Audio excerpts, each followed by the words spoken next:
Good morning, everyone, and welcome to our opening general session this morning. We've got at least a couple of treats in store for you, and we'll get right to that in just a second.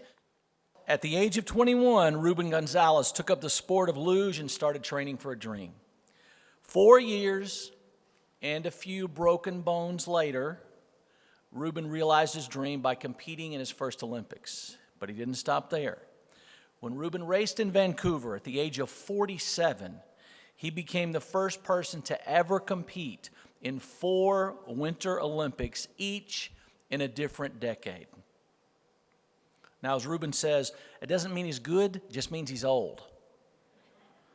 So what you're about to hear is a fantastic adventure. That's what Ruben believes, in making your life a fantastic adventure. He has built libraries in third world countries. He's skydived in South Africa and swam in the Indian Ocean. Ruben has run with the bulls in Pamplona, Spain, and climbed Mount Kilimanjaro. And wait till you hear about the adventure he's planning for next year. Get ready to be inspired to go for the gold. Ladies and gentlemen, 4-time Olympian, Mr. Ruben Gonzales.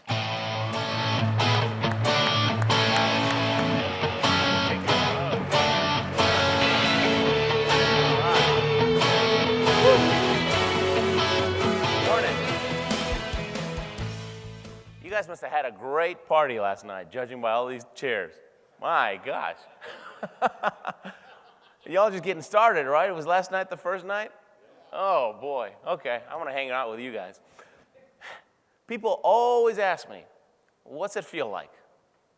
What's it feel like to hurl yourself down an icy mountain at 80, 90 miles an hour? Is it scary? Yes, it's scary. It's awful, awful. After all, I didn't get started until I was 21. Most luge guys, they get started when they're 10 years old. 10-year-olds are bulletproof. They're not afraid of anything. And by the time these little kids are old enough to know better, they've trained so long, they've acquired such great skills that they hardly ever experience any fear. But I got started when I was 21. And so I did the luge for 27 years. I've got thousands of runs under my belt.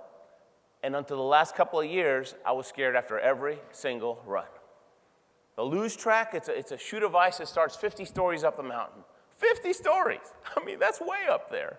You're going to be sliding down that mountain on a little bitty sled, just a piece of fiberglass and a couple of steel runners. You know you'll be hitting speeds of 80, 90 miles an hour, and you got no brakes. I mean, does this now sound normal so far? You walk up to the start, your hands get sweaty, your mouth gets dry, the hair starts standing in the back of your neck, because you know what could happen down there. Broken bones, concussions, dislocations, and worse. Over the years, I broke my foot twice, my knee, my elbow, my hand, my thumb, a couple of ribs. My neck's a chiropractor's dream. They find things they've never seen before. And all my breaks are on this side. This is my unlucky side. This is my lucky side. Go figure. This is my Tom Cruise side. This is my Tommy Lee Jones side, right? So you walk up to the start, you're a little nervous, and you got a couple of minutes to go. And as you just saw, a luge run takes about a minute. So two minutes is just long enough to take one last run in your mind, vividly imagining exactly what you'll do the whole way down. And so you close your eyes. Okay, curve 1, easy. Curve 2, point those toes. Curve 3, relax, remember to breathe. And it's always perfect. You always win the gold medal when you're visualizing. But now it's really time to do it. So coach gives you a little pat in the back, and he moves to the side. And you've got spikes on your fingertips that you'll use to build up speed. So you test them on the ice. Yeah, they feel good. You take a couple of deep breaths just to get yourself centered. Visor goes down, grip the handles, and it's 1, 2, 3, and you pull as hard as you can. And you paddle furiously to build up speed, and you lay down. And in no time, you're doing 50, 60, 70, 80 miles an hour. And as the speed increases, so does the fear. And the world's just doing this. And you're focused on a spot about 30 feet in front of you, just flying down the track. And people watch us on TV, they think all we do is hold on and pray, right? Well, they're almost right. We hold on, we pray, and we steer a lot. We're making hundreds of tiny corrections the whole way down to have that perfect line down the track. But it doesn't take much because the sled is so responsive. I mean, it feels like you're laying on a bar of soap. That's what it feels like. All you have to do is push down with your shoulder just a little bit, and there it goes. If you pull with your handle, that's a medium steer. If you apply force with your legs, that's like doing this with a car. That's for emergencies. If you hiccup, that could be enough of a motion to cause you to slam against the wall and crash. It's true. If it's your turn to go, you get the hiccups, you're going to have a rough ride. You're flying down that track, 80 miles an hour, you hit a curve, all of a sudden you're 15, 20 feet up against the wall, pulling up to 6 Gs. 6 Gs means I weigh 200 pounds. That's 1,200 pounds squashing you against the wall. Feels like a polar bear sitting on your chest. And you see the exit way down there. It's like, trying to drive through. And it's not smooth, okay? Because people say, oh, that's a water slide. That looks like fun. No, it's a water slide on steroids. That's what it is. It's not even bumpy. I mean, it's not even smooth. It's bumpy. The whole way down, you're double vision the whole way. And you cross the finish line, how are you going to stop? You got no brakes. Well, you force yourself to sit up on the sled, and as soon as you do, boom, you get thrown back with this 80-mile-an-hour wind. You grip the front of the sled, dig your heels in, you slow down, slow down, slow down, stop. Takes 200 yards, 2 football fields to come to a stop. And you step off that sled, and about 5 seconds after you step off the sled, the adrenaline rush hits you. The fear hits you like a sledgehammer. I'm never doing that again. That's it. I quit. Well, I was a soccer player. Soccer's soft, it's warm. You don't get killed in soccer. What was I thinking? Why did I do the luge? Why did I do ping pong or curling or something like that? And you want to quit with every fiber in your being because the fear is that strong. Fortunately, there's a walkie-talkie down at the finish line. There's a bunch of walkie-talkies because there's coaches up and down the track. And my coach, he's a 4-time Olympian and a 3-time world champion from Austria. This guy's the best of the best. He's the Michael Jordan of luge. He's about 6'6", looks like and sounds like Arnold Schwarzenegger. I mean, this guy's tough as nails. He could have been a drill sergeant. I don't even like him, okay? Yeah, I don't, but I respect him because he's done what I want to do. And so my attitude is I don't have to like him. I'm going to do whatever. My attitude is I'm going to do whatever he tells me I need to do because he knows the way. He knows the way. If coach says, hey, wear lipstick and shave your head, you'll be faster, man, we'll do it right now. Serious. My dad, when I was a kid, he always told me, Ruben, if you have to cross a minefield, it's probably smart to follow somebody that's already crossed it, preferably somebody with legs. Yeah. See, and so I've always looked for the coach. I've always looked for the mentor. I've never tried to reinvent the wheel, and it's worked out really well. But I just had a bad run. I'm fed up. I pick up that walkie-talkie and I say, Coach, this is Ruben. Ruben, nach, come on. Bad news, okay? Nothing good has ever come from nach, come on. He goes, Ruben, nach, come on. You must point your toes more. And Ruben, put your head further back. And Ruben, you were so late on curve 6. You must still harder on curve 6. And Ruben, relax. Be one with the sled. Have fun. Click. Right. How are you going to have fun when you're scared half to death? You started when you were 5 years old, for Pete's sake. He's nuts. Coach is nuts. He's nuts, but he's right. All my problems did start on curve 6. That's when I lost control. That's when I started banging the walls. I got to get back on that sled.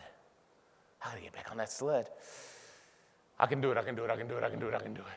I'm a winner. I'm going to the Olympics. I can do it. Sometimes I got to walk up and down the track, 15, 20 minutes, give myself a pep talk. And finally, after doing that long enough, the belief kicks in. You start getting courage. And you say to yourself, I will get on that sled. And when I do, I'm pointing those toes, head's going back. I'm steering harder on that curve 6. I'm going to relax and look out. I'm going to have my best run ever. And I did. Guys, I never would have made it to the Olympics without Coach. You know what he does for me in 15 seconds on that walkie-talkie? He helps me take the eyes off the fear and put the eyes back on the dream, the Olympics. Guys, you're going to have a bad day once in a while. You're going to have a bad week. You're going to have a bad month. And once in a while, you have a bad year. Everybody does. I have. Gosh, I've had years when it seemed like no matter how hard I tried, nothing seemed to work out. And you start getting discouraged. You start questioning yourself. You just get so close to just throwing it all away and quitting. Some days you're the windshield. Some days you're the bug. I mean, that's life. When you're going through life storms, when things aren't working your way, don't go and try to make an important decision. Don't try to do it on your own. See, when you're discouraged, when you're down, that's the worst time to make an important decision. You'll always take the easy way out and regret it later. Rather do what I did. Pick up that walkie-talkie. Pick up the phone. Call your best friend. Call your best buddy. Call your husband, your wife. Call somebody in this room. Call somebody that loves you, somebody that believes in you. Somebody won't let you quit. Somebody get you back on track. Somebody get you back on that sled. Because if you quit on your dream, You regret it all your life. You will. You will. Tell you what I do for a living. I used to sell copiers in downtown Houston. Whenever you see the picture of downtown Houston, that was my territory. I've cold called every floor, every door. I've knocked on every door of every floor of every building in downtown Houston. We sold copiers and shredders, paper shredders. The only building we couldn't get in was Enron. Yeah, if I'd known what was going on in there, I could have become a millionaire selling shredders, right? But, but that's what I did. I mean, I sold copiers. And about 10 years ago, right before the Salt Lake City Olympics, this little kid in my neighborhood, he said, "Hey, Ruben, when you get back from the Olympics, will you be my show and tell project at school?" I thought, sure, why not? So I went to his school. I thought I was going to show and tell, right? I thought I'd be talking to 20 little kids, and it's show and tell day, so everybody's showing something off, so I'll be in and out of there in 5 minutes. Well, the principal takes me to the auditorium. There's 200 fifth graders there. And he says, "You got 45 minutes. Have at 'em." And I'm totally unprepared. Never took a speech class in my life. I thought, oh, my gosh, what do I do now? And what I felt I needed to do was just tell them your story and give them some pointers that'll help them reach their goals and dreams. And so that's what I did. And when I finished up, the teacher said, "Man, what do we have to do to get you to stick around another hour? We'll pull the fourth graders out of class." So we did. And the second time around was a little bit better. And then as I'm getting ready to leave, the principal just gets in my face and he starts shouting at me. He goes, "You got a gift. You're bearing the people we pay." I said, "Hang on, you get paid for this?" I didn't know. I thought Zig Ziglar did it out of the goodness of his heart, right? I didn't know. He goes, "Yes, it's a profession." So it got me thinking. And I thought about it for about 3 days. I thought, I was being myself out there. I'm having a blast. I'm just telling my story. And who knows, maybe I can inspire some people to really go for it in life. So I quit my job 3 days later. I figured, hey, if I can sell a copying machine, I can sell a Ruben too. So I just started hitting the phones. Yeah, and I cold called my way to building a business. And couple of months after, we're doing good. February was the Olympics. March, April, and May, I was making enough to pay bills, and life was good. I had my own business. I was so happy. And then I forgot that June, July, and August are going to be dead, right? Because of vacation. My dad says, "Don't tell him that. People think you're stupid." No, I'm just very focused. And so June, July, and August, nothing, no income. I already had a $50,000 debt from the Olympics, because everybody says, "Ruben, who's your sponsor? Coke, Pepsi, Nike?" My sponsors? Visa and MasterCard, baby, my own, right? So I put $50,000 on the card just to go to the Olympics. And so now, by August, February, top of the world at the Olympics, right? This is Salt Lake City, 2002. By August, we're on food stamps. It was tough, right? And I got a job offer that month that paid more than I made selling copiers. But I thought about it, and I thought, this is just a temptation. This will just derail me from the goal. In a couple of weeks, school will start up again. I can start speaking at schools. In the meantime, I got to figure out how to get into corporate groups. And so we ate ramen noodles and beans for a couple of weeks longer, started it up again, and kept building. In the meantime, I took my dad's advice. I found somebody that had already done what I wanted to do. There was a speaker in Houston. He'd been in the business for 12 years. He was very successful. And I asked him to teach me the ropes.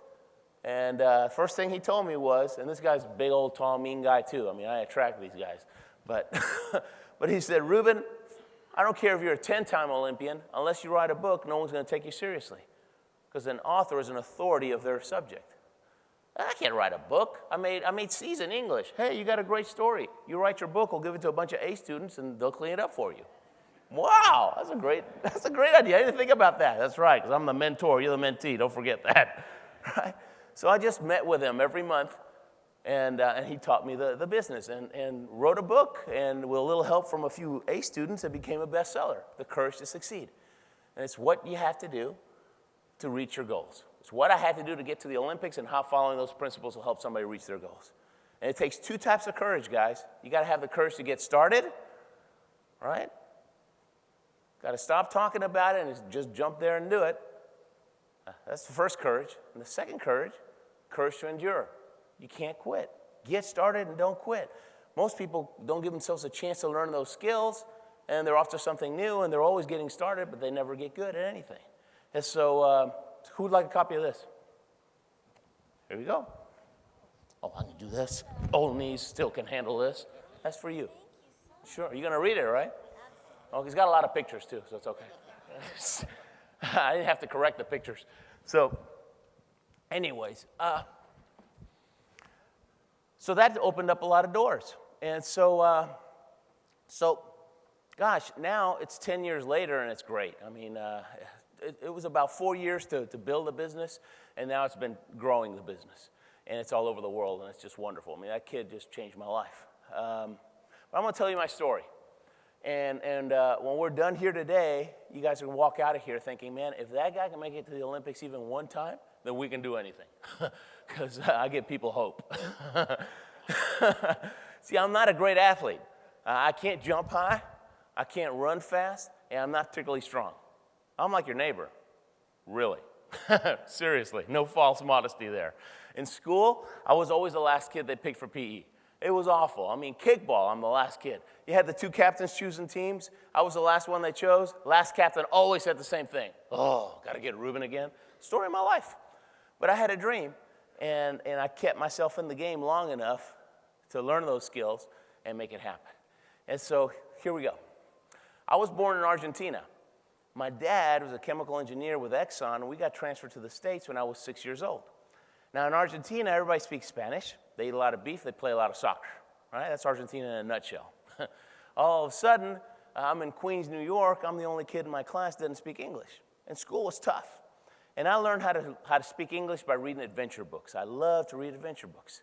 I read 20,000 Leagues Under the Sea, Around the World in 80 Days, and all these books about kids that led adventurous lives. And by the time I could speak English, I'd bring the books to school with me and show them to my friends. I go, hey, I want my life to be like a book. They look at me kind of funny. They say, what do you mean? I say, I want my life to be an adventure. I mean, how great would that be? So I always had those antennas out looking for the adventure. And I'll never forget, when I was 10 years old, I'm sitting on the sofa watching the 1972 Sapporo Winter Games, the Winter Olympics, with my brother Marcelo. It's like, man, look at those guys. Look at those skiers. They're flying down that mountain. Man, and look at the people with those bells. They're going nuts. The Olympics. That's my dream. That's what I'm going to do. And that's when I caught the dream. But it was a pipe dream. I didn't believe it was possible. See, the courage to get started comes from believing something's possible. If you believe it's possible, hey, you'll give it a shot. Courage to not quit comes from your desire. If you want something badly enough, nothing will make you quit, right?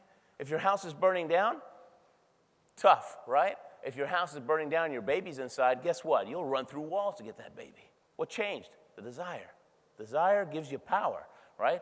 The dream gives you power too, if you want it badly enough. And so I didn't believe. So I didn't do anything. All I did was read about the Olympics. I became an Olympic expert. I read about the Olympics. I watched all the Olympic TV shows. I was an Olympic expert. I was really an Olympic groupie because I was afraid to take action. And a couple of years went by. My dad finally got tired of me talking the talk and not walking the walk. And he did something really smart. He said, Ruben, you like to read books. Why don't you read some biographies? If you'll study the lives of great people, you'll figure out what works and what doesn't work in life, because success leaves clues. And I thought, wow, biographies, huh? You mean I don't have to make all the mistakes myself? That's pretty good. And so I started reading them, and I liked them. I read Wilma Rudolph and General Patton and Helen Keller and Edison. I mean, all the guys that had to overcome big challenges. I love those, right? Because they took the excuses away. And what I learned from reading biographies was that every biography is the same story. It's always a story somebody had a dream, then they had a struggle, and then they had a victory, right? It's dream, struggle, victory. And then somebody shows up and they want to write a book about you. That's how it works. And the thing that they all had in common was they didn't quit. I mean, some of these people I read about, man, they're 20 years are banging their head on the wall trying to figure out how to make that dream come true. But if they didn't quit, they either figured it out on their own through sheer trial and error, or they ran into somebody that became their coach or mentor. But if they quit, those two things didn't have a chance to happen. And you never hear those biographies, right? I mean, he thought about it, didn't even try, the end. Right? That's not a bestseller, that's a worst seller. So perseverance was the key. And so as a fifth grader, after reading enough of these books, I made a decision that changed my life. I said, if perseverance is what gives you a shot at your dream, and quitting is what keeps you from the dream, it's a no-brainer. From today on, Ruben doesn't quit anything. I just made that decision. By high school, my nickname was Bulldog. Yeah. This kid walks up to me one day. I was walking out of the library. This kid walks up to me and goes, you know what your nickname used to be? I said, what? Bulldog. Bulldog, why? The bulldogs never quit. If a bulldog grabs hold of your leg, he's not going to let go. Really? He goes, yeah. Wow. I turned around, went back to the library, got me a book on bulldogs, right? Got to check it out. I'm a chemistry, biology double major. My dad's a chemical engineer. I mean, we're just a bunch of analytical people in my house, right? In my family. And so if you can graph it, I'll love it, right? So I'll get all the information, but once I have the information, I close the book, massive action. You got to do what the competition's not willing to do. You work your tail off, and see if they can catch you. That's the whole attitude. And so I had to get the information. I went inside and got me a book on bulldogs, and hey, it checked out. Bulldogs are bred to be tenacious. A couple hundred years ago in England, they had the sport where they took a bull ring and they put a bull and a handful of bulldogs, and it was a fight to the death. I mean, that was a big spectator sport in England before ESPN. Yeah. The only way a little bulldog can beat a bull is to not let go. You know why their nose is so flat and their jaw sticks out so much? Because once they clamp on, their nose is way back here, they can keep breathing all day long, they don't have to let go. Man, when I read that, I got excited. I ran out of that library, first person I met, I said, hey, my name's Ruben, but you can call me Bulldog, right? From that day on, I was Bulldog.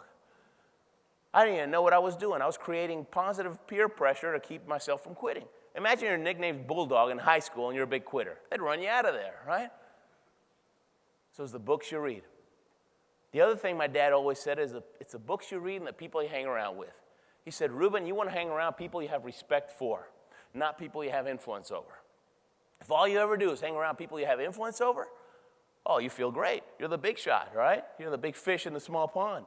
In Texas, where I used to live, it was like big hat, but no cattle, right? He says, if all you do is hang around them, nobody's pushing you to excel. And if you try to do something special on your own to break out of the pack, they're going to pull you back because those people are small thinkers. They're threatened by anything that has to do with success. He said, Ruben, you want to hang around winners. Successful people think big. They're always focusing on the dream. They don't focus on the obstacles. There's always going to be obstacles. That's how you grow as a person, by going through those obstacles. But the successful people focus on the dream. And they were asking different questions. How are we going to do it? Who do we need to bring in? What kind of training do we do? They're not saying, why me? No, they're focusing on solution questions. He said, Ruben, you'll feel out of place. You'll feel like you don't belong. You'll feel awkward. But force yourself to hang around those winners. Because if you do, it'll rub off on you. You'll start thinking big. And when those people start believing in you, you'll start believing in yourself because you respect their opinion. And I was smart enough to do those two things, guys. Read good books, hang around winners.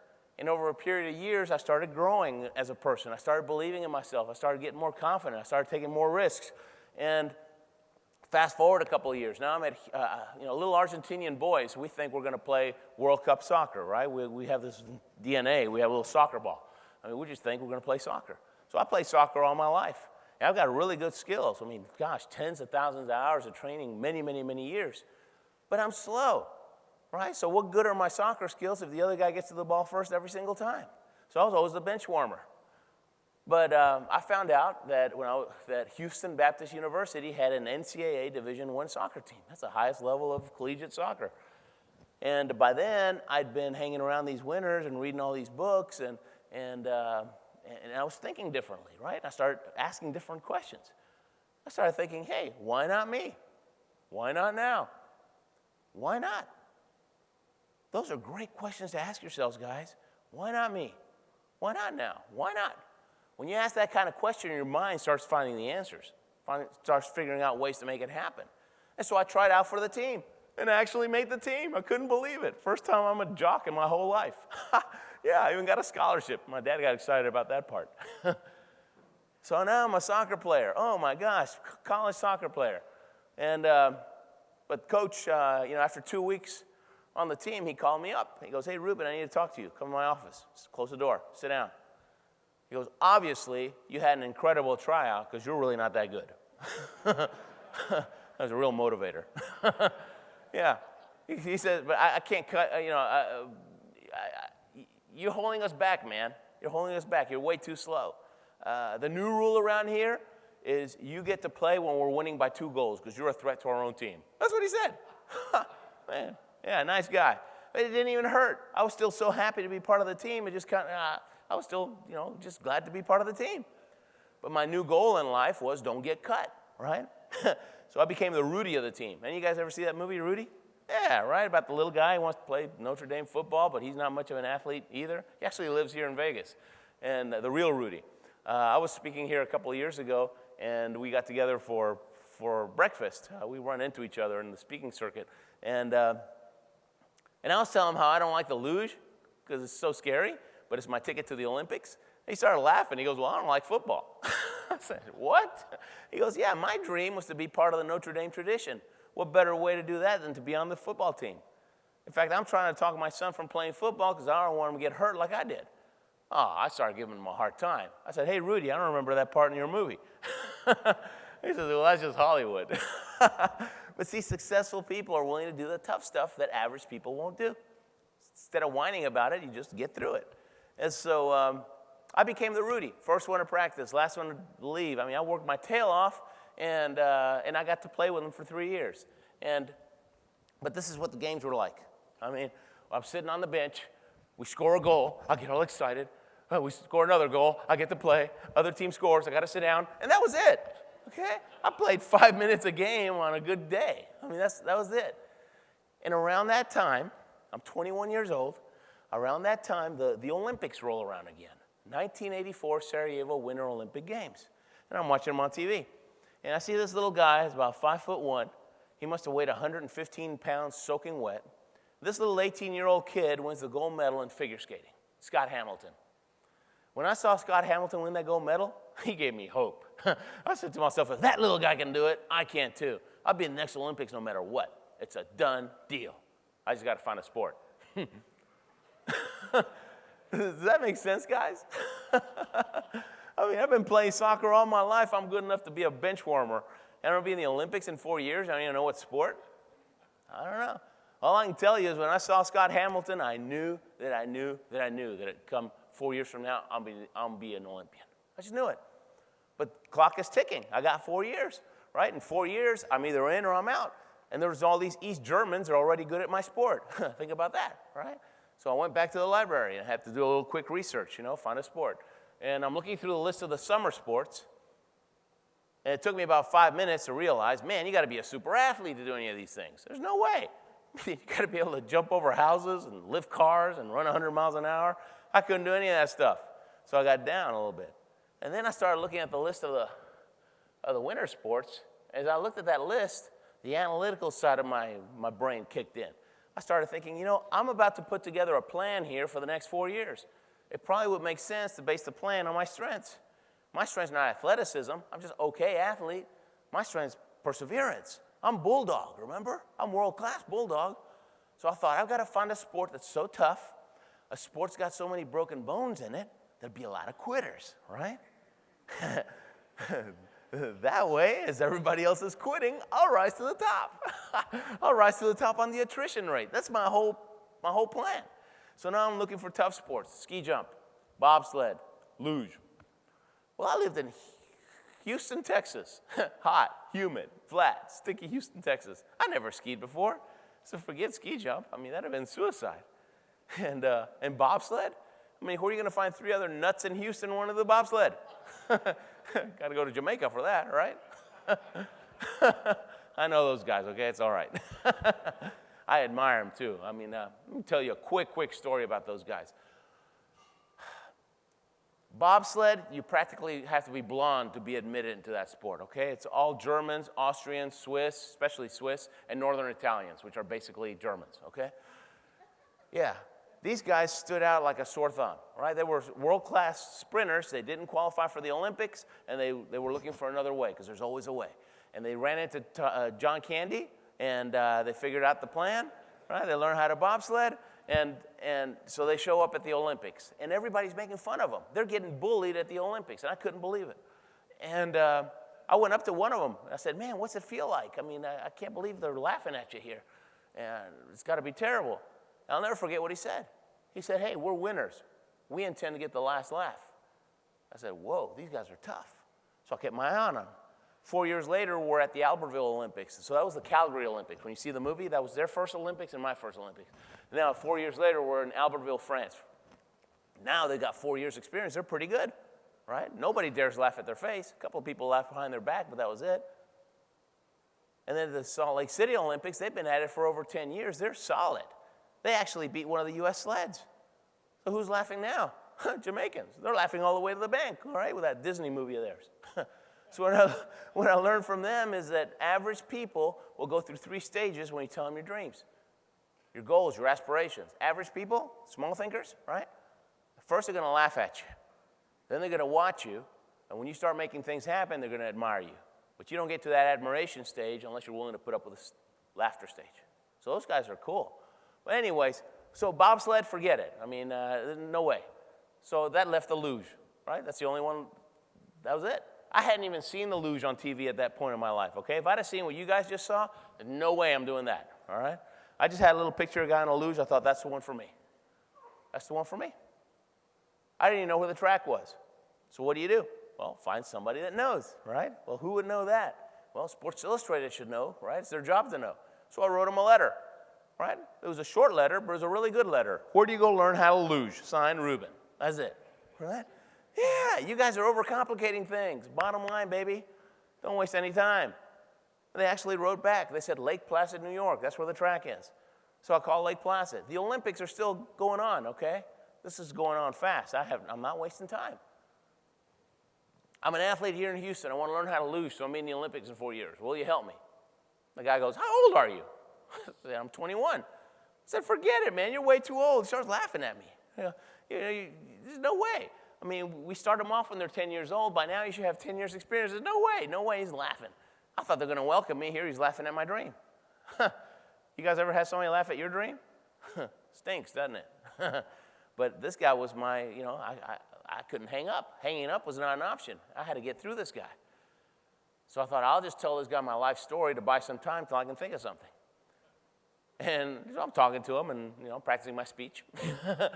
And I happened to tell him that I was born in Argentina. And he gets excited all of a sudden. He goes, Argentina? Why didn't you say so? If you'll go for Argentina, we'll help you.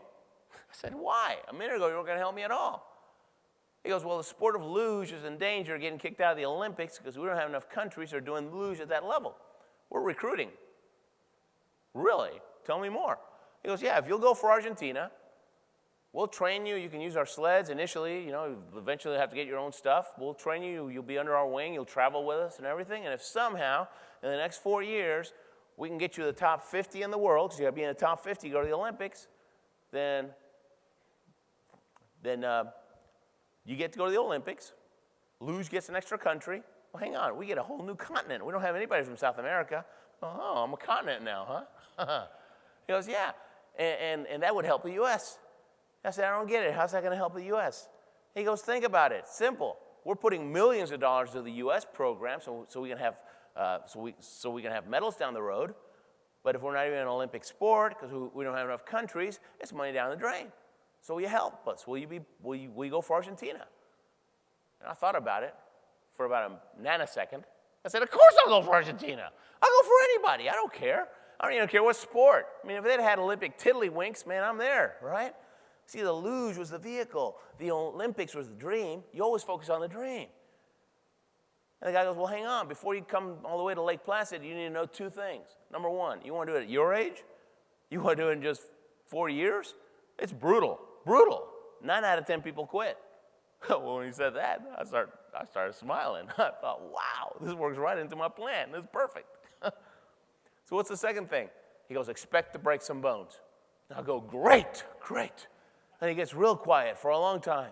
And finally he comes back and goes, what's wrong with you, man? I told you you're going to break some bones. Are you crazy or something?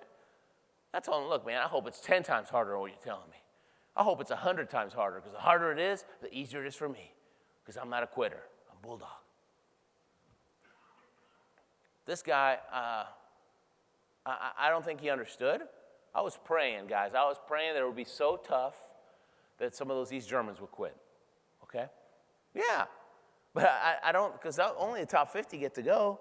So I was hoping it would be really tough, but I don't think he understood. I think he probably thought I was just a cocky Texan or something, because he goes, all right, Hoss, let's see what you can do. Come on down. Clink. So I went, and now it's springtime. And so that track, it's all melted, right? It's all melted. So all you have left is concrete. So we're going on wheels, 50 miles an hour on that track on wheels. All we're wearing is tennis shoes, shorts, and a T-shirt. That's it. And a helmet, right? That's just for protection, because it doesn't, for decoration, not protection, because it doesn't help much. But if you crash, it's straight to the hospital. It's a weeding out process in the sport of luge. And they put me in a class with about 15 other guys. And every day we go to train, there's a couple of guys less showing up for practice, right? By the end of the first year, I'm the only one left. I couldn't believe it. And they all quit.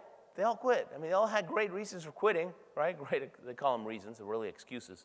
But it's too expensive. Oh, it's too far away. Oh, I miss my family. Oh, I don't like the luge. Well, I didn't like the luge either. I was killing myself out there. First 2 years, I was crashing 4 out of 5 times. 4 out of 5. That hurt, okay? Yes, but I kept at it. And after a while, I started crashing, 3 out of 5. And then 1 out of 10, and then 1 out of 20. By the third year, I was crashing 1 out of 100. I figured it out, right? I could get down clean, which means you're not touching any walls, and it's so sweet when you get down clean because it doesn't hurt, right? You're just scared, but you're not injured. And then I started competing internationally. And it's kind of like NASCAR. You race everywhere, and you get these points, and at the end of the 2-year qualification time, they tally them all up. Top 40, actually top 50, get to go to the Olympics. 51 watched it on TV, right? That's how it is. And 4th year, I was able to crack into that top 50 and got to go to Calgary. And you walk into the opening ceremonies, you're so happy and you're so proud. And at the same time, I felt sad for a couple of guys that, these 15 guys, a couple of them had quit and they become my friends. And I'm thinking, wow, what are they feeling like today? They're watching it on TV. I bet it's killing them inside. I bet it hurts so much they got to change channels. I bet it hurts so much they can't watch the Olympics the rest of their life. And on their deathbed, they'll be thinking, what if? What if I hadn't quit? See, guys, I paid a huge price to make my dream come true. I did. But everyone will pay a huge price to make their dream come true. That's life. That's just what it takes to succeed in life. But the price of regret, if you quit, it's 100 times worse. So you might as well dedicate your life to your dream, and you're making your life an adventure. Guys, even before my first Olympics, I might have been jogging, I might have been lifting weights, might have been eating dinner, might have been walking in the mall. You know what I was thinking about all the time? I could see myself walking into that opening ceremonies. I could see all the people cheering. It was so exciting. And I looked down there, and wow, there's the Olympic flag, and there's those rings. We're here. I look over my shoulder, there's the Olympic torch burning brightly. And here's the Olympic orchestra playing the Olympic anthem, my favorite song in the whole wide world. And we're high-fiving each other. We made it, it was worth it, it was worth it. And you can feel the snow hitting your face, and the tears of joy and the goosebumps everywhere. I can feel the goosebumps right now, guys. I am there. And 4 years later, when I actually got to walk into that stadium, it was just like I imagined it, only 100 times better. It was awesome, awesome. The mind can't tell the difference between something that you vividly imagine with all your heart and all your soul and all your senses and all your passion. It can't tell the difference between that and something that's actually happening. So when you go through that little exercise, what's it going to feel like? What's it going to look like? What's it going to smell like? What's it going to be like when I finally make my dream come true? You get strong inside. You start walking differently. You start talking differently. All of a sudden, all those people that used to make fun of you, they disappear from your life because they're after somebody that's weak. All of a sudden, resources that were there before, but they weren't coming to you before, they start coming to you. Why? Because everybody wants to help a winner. Everybody wants to help somebody that believes. All of a sudden, you become a better leader at work. Why? Because everybody wants to follow somebody that's excited. Leadership's all about that, right? You have to be trustworthy, and you have to be passionate. If you're trustworthy, think about your favorite leader from your whole life. That person was trustworthy, and they were passionate. They were excited. So you're happy to follow somebody like that. And it all starts with visualization. What's it going to feel like? What's it going to taste like? What's it going to be like? What you say to yourself is huge, too.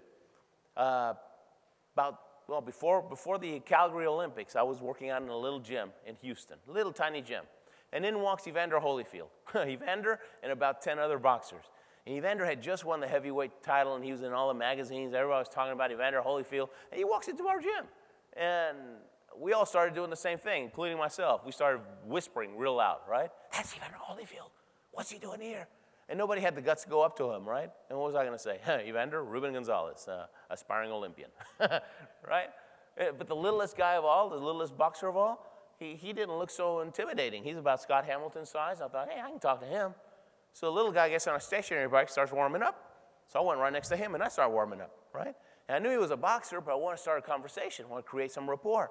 So I go, hey, what's your sport? What do you do? He goes, I'm box. What do you do? I'm a loser. He goes nuts on me. A loser? Don't you ever call yourself a loser, man. You're a winner. You're a winner. I mean, terrible. I mean, everybody got off their machine, stretched their necks, and wanted to see who the loser was, right? I almost walked out and joined a different gym. And I told him, no, man, it's a luge, just like the bobsled, because back then you had to explain it to everybody. Nobody knew what the luge was. And finally he gets it. He goes, oh, luge, sorry, man, I thought you called yourself a loser. He goes, thanks, now everybody else thinks I am. Well, turns out this little guy was Vinny Pazienza. He was the reigning world champion lightweight boxer, right, from Providence, Rhode Island. I mean, if I'd known he was the champ, I wouldn't have talked to him either, right? I would have been too intimidated. But when I found out who he was, I said, hey, Vinny, tell me something. Why did you freak out when you thought I called myself a loser? He goes, Ruben, you ought to know better. Winners don't call themselves losers. Champions don't call themselves stupid. They just don't.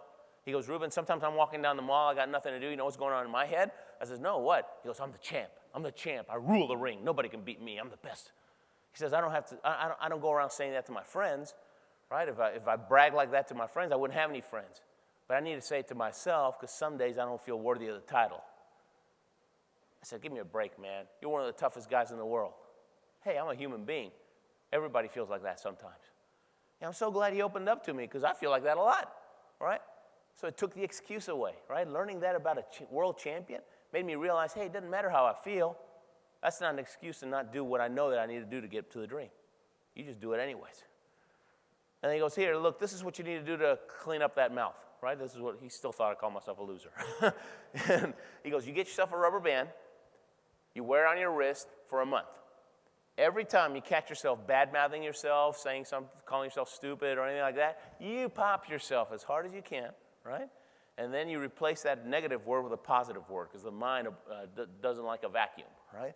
He goes, oh, come on, that's so simplistic, man. I'm a college graduate, for Pete's sake. He goes, hey, work for me. Work for Evander. Really? I went and talked to Evander, and he says, yeah, that rubber band thing's good. You ought to do it. Well, guess what? If it's good enough for those two guys, good enough for me. I finished my workout, got me a rubber band. It wasn't 20 minutes later, I did something really dumb, right? And back then, my word of choice was, you idiot. That's what I used to call myself back then. I do something dumb. He goes, you idiot. I'm not an idiot. Pow! I'm a winner. Over and over and over again, right? It didn't even take me a month. In 3 weeks, that rubber band changed my life. I had a big welt right here. But you know what happened after 3 weeks? My friends, they started noticing something different about you, Ruben. What is it? I mean, did you get a haircut or something? He goes, no, I was just a little more positive. I wasn't so negative, right? I wasn't cutting other people down. I was just keeping it positive.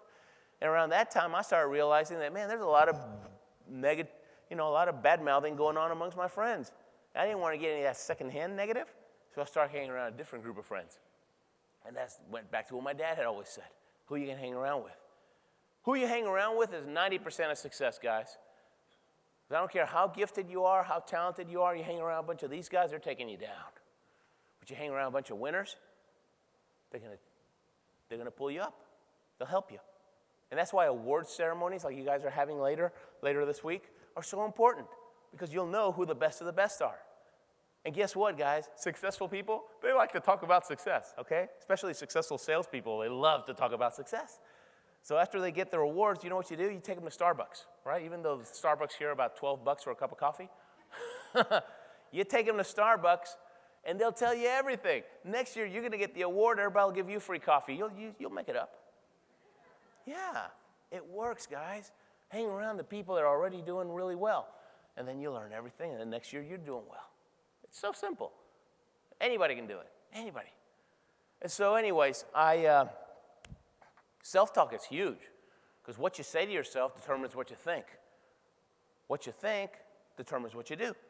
What you do all the time becomes your habits. Your habits determine your results. When people aren't getting the results they want, they try to change their habits, right? Change what they do.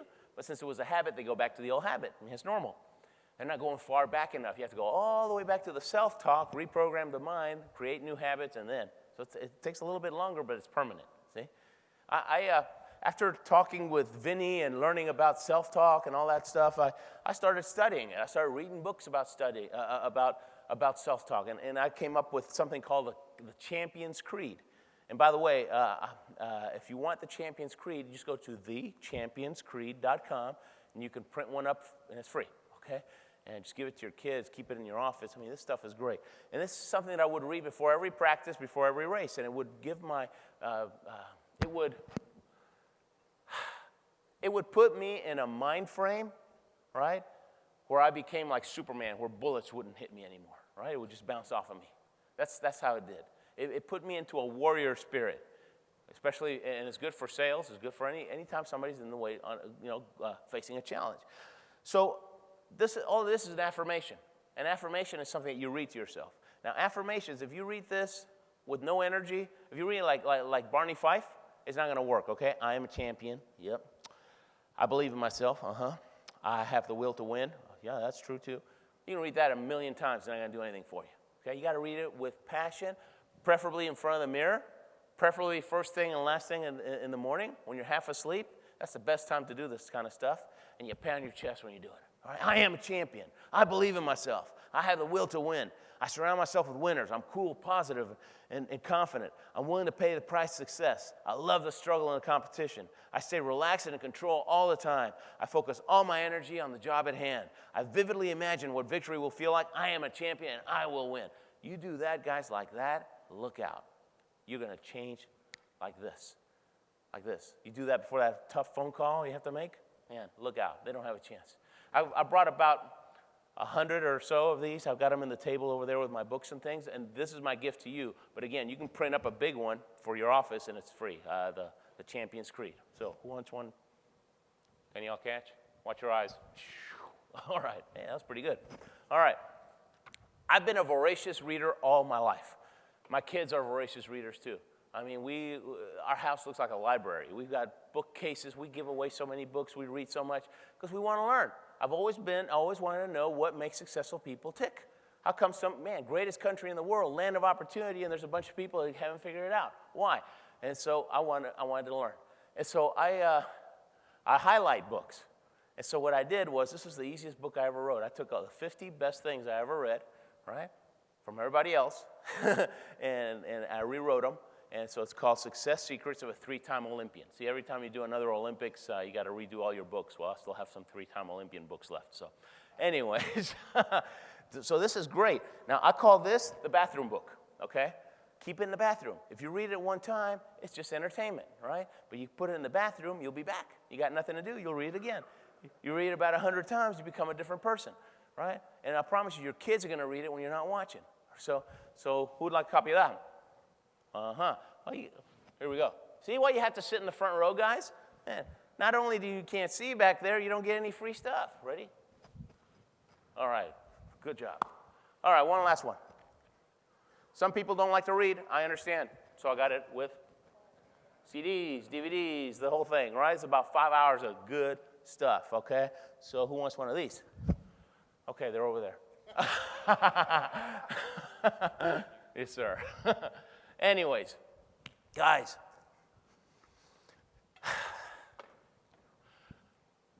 who are you going to hang around with? What stuff are you putting in your mind, right? That stuff is important because it changes you from the inside out. And then you start taking more action. Whoever takes the most action wins, okay? You got to take a lot of action. And so mental stuff is huge. What you say to yourself, super huge. I live in Colorado Springs. They have the U.S. Olympic Training Center over there. There's actually several of them out there across the United States. Well, at the Olympic Training Center, they want to create an environment conducive to success, right? They will not tolerate, if you badmouth yourself or somebody else, there's no negative self-talk allowed in the U.S. Training Center, right? They catch you badmouthing yourself or somebody else, is 50 push-ups right there. Why do you think everybody at the Olympics is in such a great shape? It's all those push-ups. But they understand that. They understand. And it's all about belief, and it's all about desire. And then you start changing. And then you start doing more and doing more than ever before. And then you start getting all these great results. And then what happens? Everybody starts calling you lucky.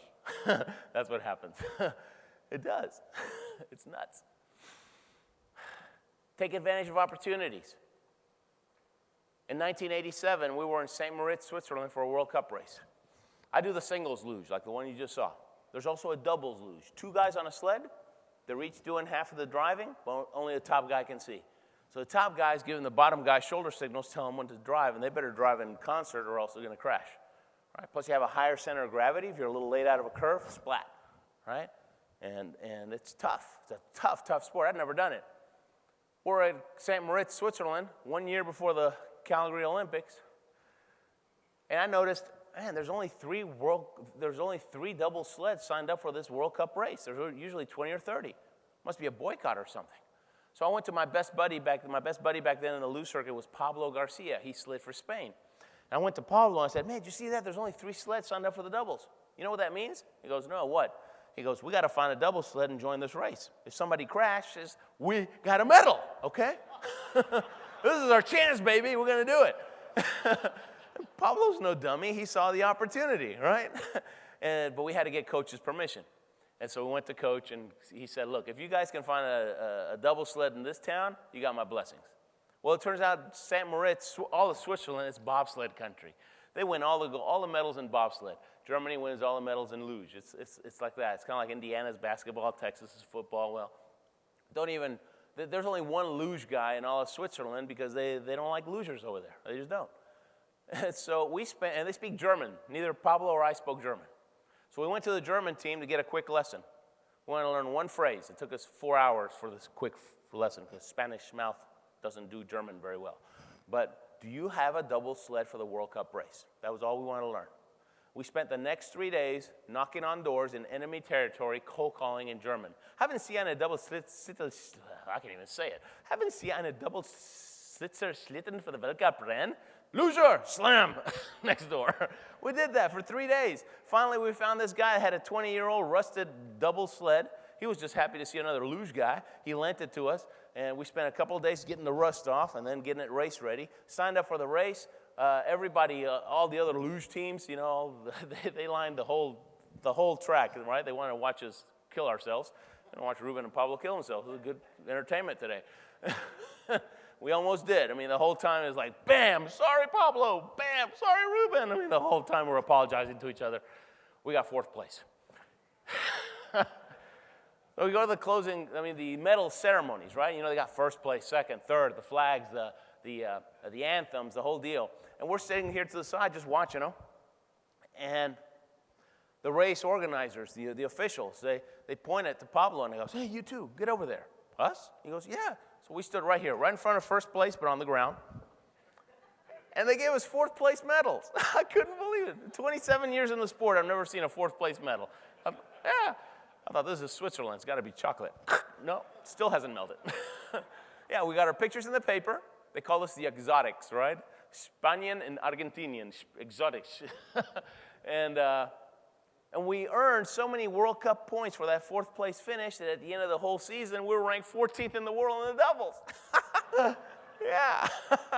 How about that? Yeah, the next week we were in Innsbruck, Austria for another World Cup race, and the word had spread like wildfire what Pablo and I had done. And one of the guys from the French team, he comes up to me, he goes, yes, Ruben, I see what you and Pablo do in the race. You two were lucky. I said, we're not lucky. We saw an opportunity. We took advantage of it. He goes, yes, I guess you did. And he walks away. Right? Yeah. You know why they call them windows of opportunity? Those windows open and they close. Only you don't know when they're going to close. So you got to make a quick decision. Leaders make quick decisions, right? And so that's what you do. And so what do? Well, women, you follow your intuition, right? That 6th sense that you're blessed with. Guys, we got nothing. Actually, we got hunches, right? Gut feelings, same thing. It's your subconscious mind telling you, hey, conditions are right, go for it. Or conditions are right, but not for you. Hold back, right? Am I saying take advantage of our opportunity? Absolutely not. You only take advantage of the ones where you get that feeling, and it's an opportunity that will head you towards your big dream. right? If it's another opportunity that's going to be a tangent, no good. Kind of like when I got that job offer, starving to death. That's the first summer. I got a job offer that paid a bunch of money. What did I do? Wrong kind of opportunity. Ramen noodles tastes better than this opportunity in the long run. Always long run. Think in the long run, always. Works, guys. It works. Trust that voice. The older I get, the more I trust it. It's dead on. And here's the proof, okay? Think back in your lives, those times that you had the feeling that, I really should do this, and you held back. Don't you regret it? Yeah. How about those times that you got that feeling, and it seemed crazy, but it felt right, and you just went ahead and did it? Didn't things work out? And isn't that one of your proudest moments in your life? Because one of those things that you really took a chance and boom? Yeah. It's because you were listening to your heart, and you went for it. Or you listened to your heart and held back. Either way. So anyways, take advantage of opportunities. I'll tell you one more story, and then we'll head out. And I'll hang around a little bit. I don't fly out for a while. So if you guys want to ask questions, we don't have time for a Q&A because you guys have such a tight schedule. But I'll be around back there, and I'll be happy to take pictures, do whatever you guys want to do. I competed in the 88 games, 92 games, and then I quit. I met my wife. She, all of a sudden I had a brand new dream, so I took the sled, stuck it in the closet, and I just started chasing my wife for about 6 years. And she derailed me for that time. And I was done with the luge. And then 5 years before the Salt Lake City games, my coach, that big Austrian guy, he calls me. He goes, Ruben, you must come back. Luge needs Argentina. I said, forget it, man. I'm done with luge. I got other things I'm doing right now. Thanks, but no thanks. Click. Well, guess what? Coach is a winner. He won't take no for an answer. He keeps calling, right? And he goes, Ruben, Salt Lake City Olympics will be the best. The U.S. spirit is the best Olympic spirit. You must do this. He goes, Coach, thanks, but no thanks. Click. Calls again. And he goes, okay, I got a deal for you. Totally lost his accent. He goes, I got a deal for you. You get yourself to Calgary. I'm running a camp for 2 weeks, okay? I'll give you free room, board, training. Each time we take a luge run, it's $40 out of our pocket. We take about 6 luge runs a day. You do the math, right? I'll take care of room, board, training, food, everything for 2 weeks. After 2 weeks, you tell me if you want back or not. I thought, wow. Coach is not only the meanest guy I know, he's also the cheapest guy I know, okay? All that time I've known him, he never even bought me a beer, okay? And now he's offering me all this free training. I thought, wow, they must really need Argentina. So I said, okay, Coach, I got a deal for you. I got a brother. He's seen me go to the Olympics twice, and I've seen the look in his eyes. If that deal you just told me about goes for him too, heck, we got 5 years to the Olympics. Maybe he can figure out this crazy sport, and maybe he can crack in the top 52. You know? How old is he? He's 30 years old. 30 years old! He goes, oh, you got to see this guy, Coach. He's an incredible athlete. He's not. He's an architect, okay? Yeah, when I was out playing soccer, he was drawing, right? But he's mentally tough. He's tough as nails mentally. So I thought he can do it. So I was, all right, bring him along. Click. I go to my brother. He doesn't even know I'm negotiating for him. And I go, hey, Marcelo. You know, Marcelo from the couch. He goes, hey, I got a deal for you. Worst case scenario, you got a free 2-week vacation. Best case scenario, who knows? Maybe you can go to the Olympics too. He goes, hey, sounds good to me. So we both went. And he caught the dream. And he's actually a better slider. He would have become a better slider than me if he'd have stuck with it longer. He was good. He's very, I'm wound too tight for this sport. You have to be very relaxed and cool. And I'm just all nerves, right? My brother's very, very calm. If he can be sitting down, he'll be sitting down. If he can be laying down, he'll be laying down. I mean, that's his style. And so he did good. And he broke a few bones like everybody does at the beginning. He was paying his price, started training. And then with 2 weeks to go before the Olympics, I had already qualified. I had the points. I was in the top 50. Marcelo didn't look like he had a chance. And then on the last race of qualification, 2 weeks before, he pulls one out of the bag, has a crazy good result, and bumps him up to 49th in the world, and he got to go. Yeah, we made Olympic history. First time two brothers competed against each other in the men's luge. Yeah, how about that? For the record, I won. But anyways. But imagine if an out-of-shape architect could go to the Olympics, imagine what you guys can do. You know, with all the ideas that are flowing here, take advantage of it too. Have fun, but then meet, you know, trade cards, talk about business. Because we got the best of the best here. Take advantage of that, really. Anyways, I'll close with this. The Olympics will be here pretty soon, in about a month. London Summer Games. The Olympics are not even about sports. They're about the dream. They're a place that showcases to the world the power of the human spirit. The fact that if you got a dream, you're willing to go for it, you refuse to quit, dreams do come true. When you watch the Olympics and they're interviewing the athletes, they always say the same thing. It was always my dream. It was always my dream. They don't tell us to say that. It just pops out, right? It's all about the dream. After all, what are the chances somebody like me is going to make it to the Olympics even once? I wasn't a great athlete. I didn't get started until I was 21. I lived in hot and humid Houston, Texas, and I go and pick the luge for Pete's sakes? What are the chances? Win $1 million? Win in 10 million? Probably had a better chance of winning the lottery. I probably did. I was just an ordinary kid with an extraordinary dream. I wasn't a big shot. I just a little shot, kept on shooting. Yeah, a little shot that kept on shooting. And that's something anybody can do. Guys, you make a decision today that you'll be one of those little shots keep on shooting, you make your dream come true too. And when you're having one of those days, you feel like that fly that just smashed into the windshield of the car, just remember that guy who used to be from Houston, he's from Colorado Springs now. Remember that guy made his dream come true. Because if I can do that coming from where I came, you guys, with all this help, you guys can do anything, anything. Thank you so much for having me. Take care. Thank you, guys.